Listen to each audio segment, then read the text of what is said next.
Questo servizio è offerto da Fare, servizi integrati per l'impresa.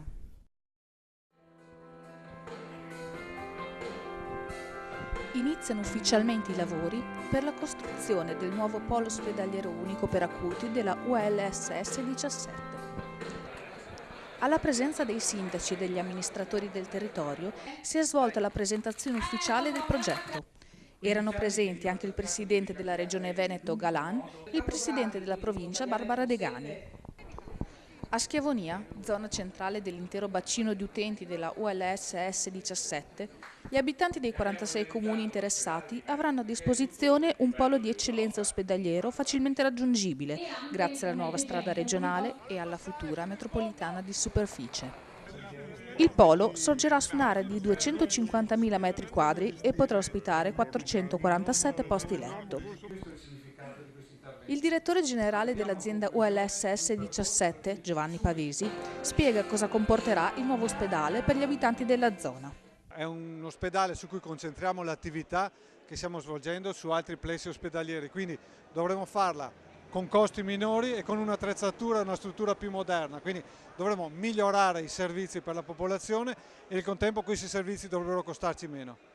L'ospedale è stato progettato per accogliere le più moderne attrezzature mediche e sarà costruito rispettando al massimo i parametri di sostenibilità energetica per garantire il massimo rispetto dell'ambiente ed un risparmio notevole dei costi di gestione. Avere un unico polo ospedaliero permetterà di ottimizzare i costi e di investire maggiormente sulle attrezzature e sul personale medico e infermieristico. La costruzione sarà ultimata entro il 2012, un vero record, soprattutto considerando la triste media italiana di 21 anni per realizzazione di opere analoghe. Unica preoccupazione resta il completamento della nuova strada regionale, necessaria per il raggiungimento veloce della struttura anche per gli abitanti del Montagnanese. Sicuramente il progetto adesso che stiamo perseguendo e che non dovrebbe avere tempi lunghi sono il completamento della nuova SR10 dall'attuale carceri fino a Legnago. Teniamo presente che già a livello progettuale un'uscita dotata solo per l'ospedale è già prevista, quindi verrà realizzata. Un altro progetto importante è quello delle ferrovie per la metropolitana di superficie, anche questa una fermata dotata solo per l'ospedale. Questo ospedale ha la grande fortuna, diciamo, è stato anche scelto appositamente, ad essere fra queste due grandi infrastrutture viarie, in maniera che in futuro possa essere al servizio dei cittadini, con il grande vantaggio di raggiungerlo con una metropolitana o con l'auto in maniera veloce, senza i grossi problemi del traffico che oggi purtroppo abbiamo. L'opera sarà funzionale, ma anche esteticamente bella, grazie alla progettazione dall'architetto Aymeric Zublenà, che l'ha resa esteticamente armoniosa con il paesaggio e lo sfondo dei colli Euganei, grazie alla sua struttura bassa e la copertura a onda.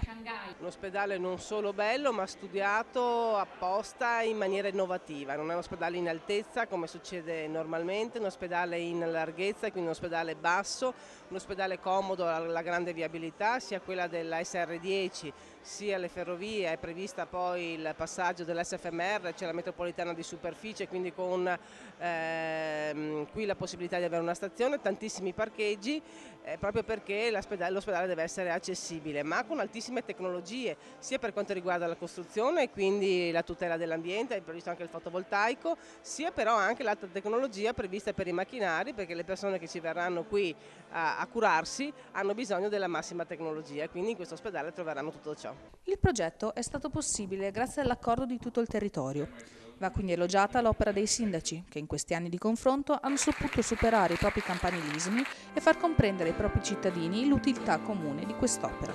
In genere c'è questa spasmodica visione di difesa di tutto quello e di solo quello che è all'interno dei confini del territorio comunale. Si guarda il campanile e si è incapaci di guardare un po' più in là. Si difende l'ospedale quasi fosse una prerogativa solo di quegli abitanti e di quella comunità. No, qui si è guardato oltre e si è capito che per difendere le esigenze dei propri cittadini occorreva passare i confini, accordarsi con altri sindaci, con altri territori e costruire qui un ospedale nuovo che rappresentasse il futuro. Sì, una giornata importante per tutto il territorio della Bassa Padovana, perché si è posto l'inizio di un'opera voluta da tutto il territorio, maturata in questi anni e consapevolmente in questo momento portata avanti da tutto il territorio.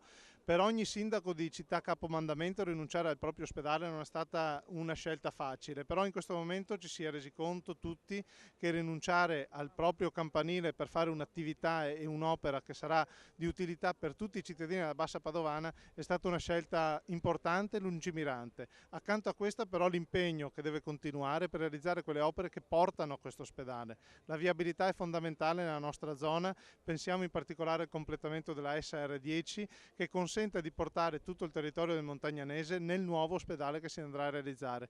Con quest'opera la nostra zona avrà un unico polo ospedaliero d'eccellenza.